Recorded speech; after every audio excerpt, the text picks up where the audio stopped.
Welcome back, everyone. As you can see, we have a shop full of Allises, which is kind of unusual for us. Generally, they're only in here for maintenance, which obviously we've already done our maintenance. You've seen those videos. But we've had a couple other issues that have come up since they've come in for maintenance. So let's see them. Now, this has been a problem before on this tractor, and if you remember, it used to only be like a puddle the size of my fist maybe after it's sat for, say, a week or so.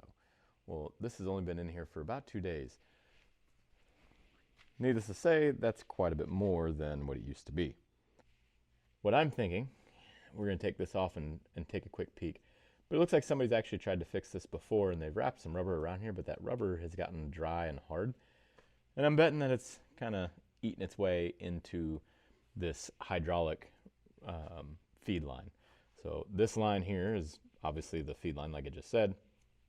So that line runs up here like so, and then I don't know how well you're gonna be able to see, but it actually runs up here right into the bottom of this hydraulic pump. From there, it gets pressurized obviously and feeds power steering, among a couple other things, such as our 3-point and basically anything else that's hydraulically driven. Now once it gets in there and it's actually being pumped, that's gonna service all the hydraulics that this tractor has. My 3-point, I believe it also runs my PTO because it is an independent PTO, which is hydraulically driven. Obviously it's gonna do the power steering and remotes, anything hydraulic. I'm pretty sure this is gonna be a 9/16. Sure is. Make sure we're going the right way here.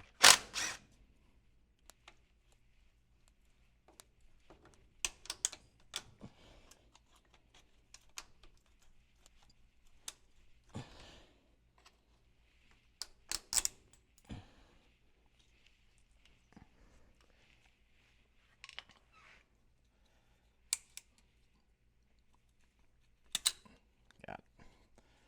All right. Yeah, just as I suspected here. That rubber is dry as a bone.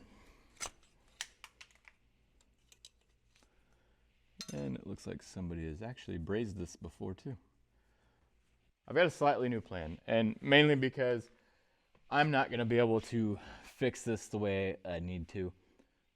We're actually going to drain all the fluid back out that we just put in. But I cleaned a bucket, so we're going to drain it into a clean bucket. But first I'm going to move the tractor over because I need to use the lift tomorrow too. Uh-oh. I think our battery's low.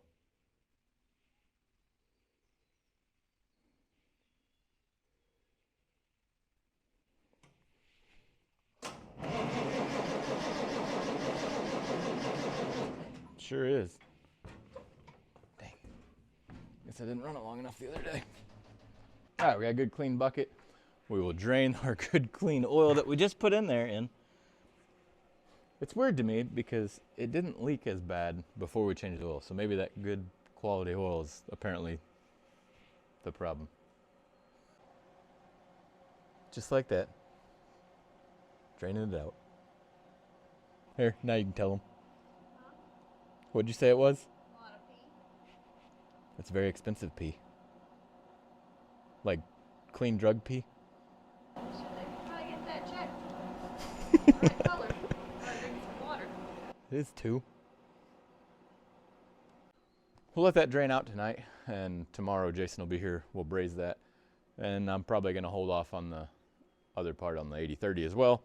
80/30 needs an alternator, and I'm just tired. I'm ready to go to bed. It's only 7:30, but I'm just tired today.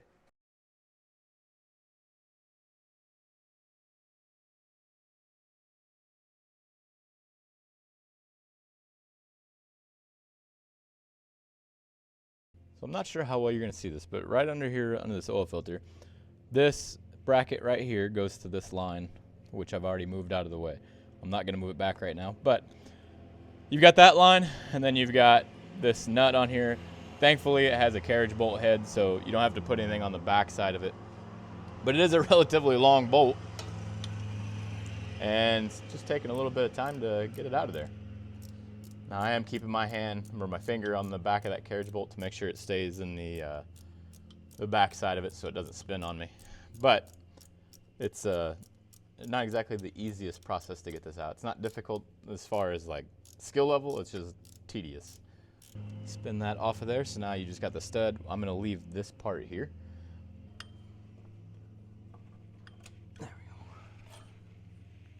got it. So you can see right here, we've got this all cleaned up for Jason. Like I mentioned earlier in the video, I don't know how to braze, and I'd really prefer not to have to take this off and do it multiple times, so I'm going to simply wait for him to do it. But it's all cleaned up and ready to go.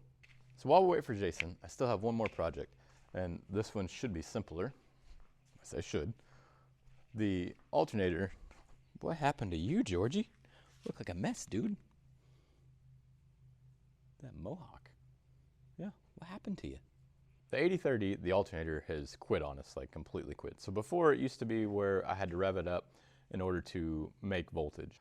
When we originally got this tractor a couple years ago, the charging system had some sort of issue where if it wasn't above about 1300 RPMs, it wasn't charging. And we learned that the hard way when we put auto steer in. Auto steer would just randomly shut off and couldn't figure out why. Well, then I noticed that it never happened below 1300 RPMs or 1500 really, because that's what I was at whenever I would spread manure. I noticed it never happened then. It only happened whenever I was doing the rotary hoeing work, which then I was typically running as low as I could in RPMs because it doesn't take a whole lot of power to do rotary hoeing. Fast forward, right? So we've got a voltmeter in here now that tells us exactly where we're at. And last week when we were rolling the new hayfield, the alternator pretty much gave up and said, I'm done. Something was up with it. The pulley itself, the bearings are gone on it, and it's not on there like it should be. And then also it was staying around 12.5, which that's not really charging because these batteries should have around 12.5 volts just doing nothing. Well, of course, if you turn on like headlights or using auto steer, stuff like that, it will start to fall, and it typically stayed somewhere around 12.3 while we finished up that field. Now we're to a point where we already know it's got to be replaced anyways. We've got the new one, and we're going to throw it.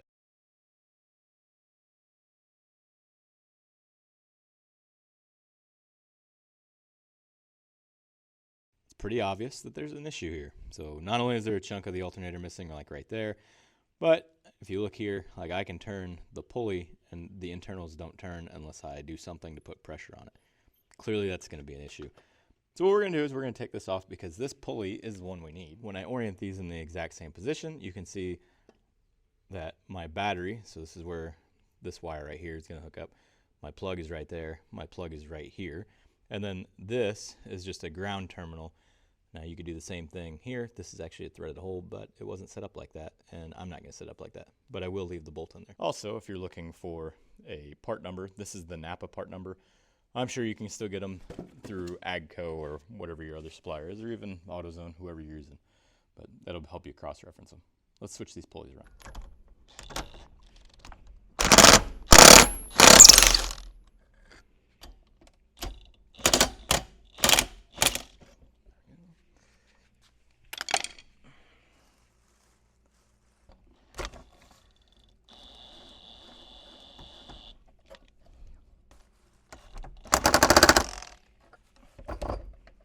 All right, everything is switched over now, even our connector, and I went ahead and pulled these out and cleaned them up as well.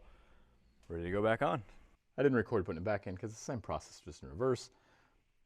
So this is the voltmeter that we have installed in the tractor, and you can see we're roughly 11.9 volts. So let's fire it up, and 11.8. We'll fire it up and see what it does.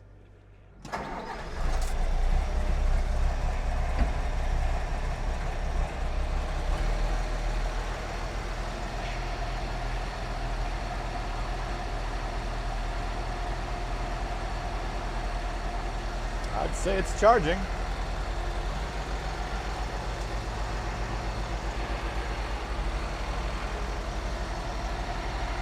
All right, we're charging at idle even. Good deal.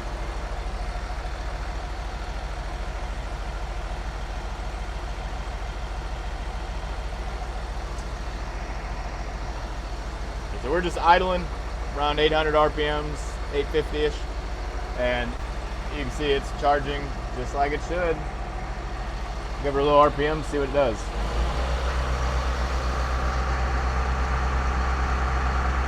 Nothing's going to be changing with RPM, so that's okay. Alright, let's go get the 7000 fixed up and get them both out of here.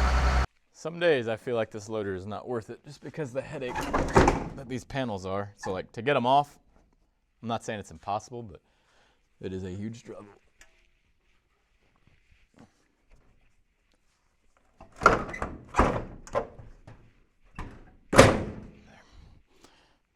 That wasn't off all the way just because I struggled with it and I finally gave up. I just got it up high enough to where I could get to the alternator and we went from there. So I'll insert the picture of Jason brazing it, but we didn't record it because we were at his house. However, we're about to put everything together now. He's got it all brazed up. It doesn't seem like it's going to leak. The issue we're having is this seal, as you can see, not in the best shape. And I don't have a new one. I'm going to RTV it just to be sure that it doesn't leak. Now, this surface looks all good and clean. Doesn't look like it has any issues here. See, this end's all cleaned up as well and ready to go back together.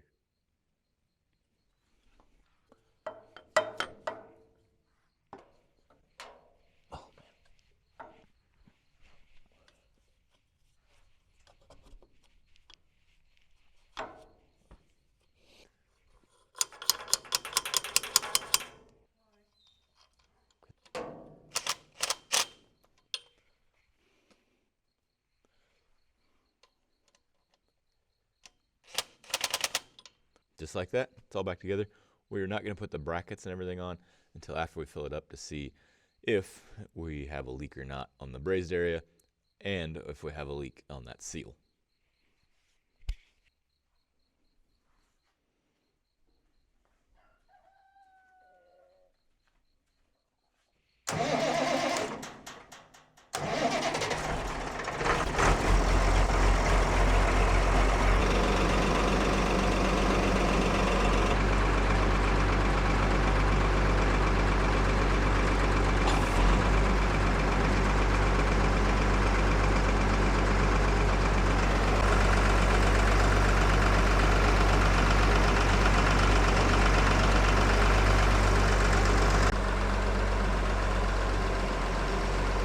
Center.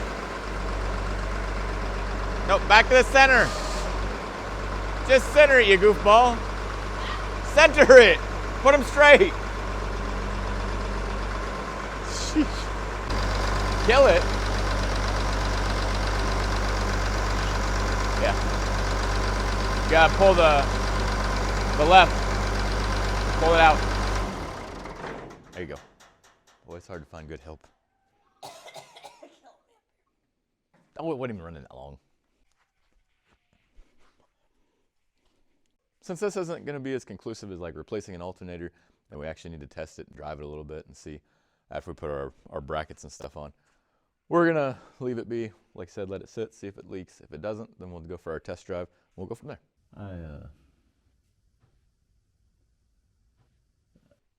To me, it would appear that it's not leaking at all. And I'm hoping it's going to stay that way. I think we're good. Looks like Jason got it sealed up, so that's always handy. Let's get all these brackets put on, put her back together. Just like that, both tractors are all fixed up. The 8030, the alternator is charging like it should. Stays above 14 volts even at idle. That is much better than what it used to be. And of course it doesn't make any weird noises. And this old girl, I ran it for about 20 minutes and then shut it off, brought it back. Well, we drove it around, brought it back in here just to see, make sure we don't have any leaks. And it appears as though it is good to go. Obviously, time will tell. And if it does start to leak again, then we might have to look at maybe replacing the pipe potentially. But we'll go from there. And hope you enjoyed the video. Thanks for watching. Have a blessed week. Come back. The next few videos will be hay season. Right now, unless something breaks between now and then. So. Next few videos should be hay season, and hope you come back and watch these girls work. So, have a blessed one.